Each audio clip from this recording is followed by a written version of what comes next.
ஸ்காட்டன் Bowman reaction கொடுத்துருக்காங்க. இதில் என்ன பண்ண போகிறாங்க அப்படின்னா, aniline reacts with benzoyl chloride in the presence of sodium hydroxide to give N-phenyl benzamide form ஆகுன்றாங்க. அப்போ அனிலின் நமக்கு தெரியும் என்னது அப்படின்னா, பென்சின் ரிங்கில் என்ன தங்க இருக்கும், NH2 ப்ரெசண்ட்டாக இருந்தால் அதான் வந்து என்ன சொல்லுவோம், அனிலின் அப்படின்னு சொல்லுவோம். ரைட்டா? ரைட். இது ஏதோ ரியாக்ட் ஆக போகுதுன்னா பென்சாயில் குளோரைடு ரியாக்ட் ஆக போகுது.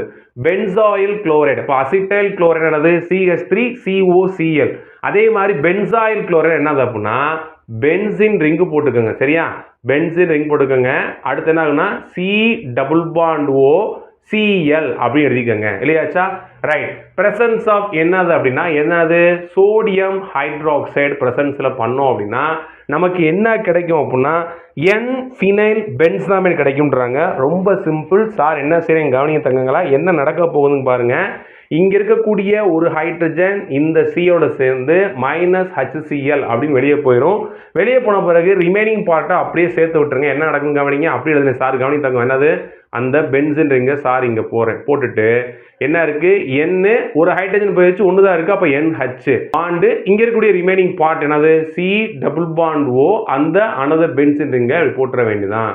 போட்டாச்சா? அப்போ என்ன கிடைச்சிருக்கு, N-phenyl benzamide கிடைச்சிருக்கு.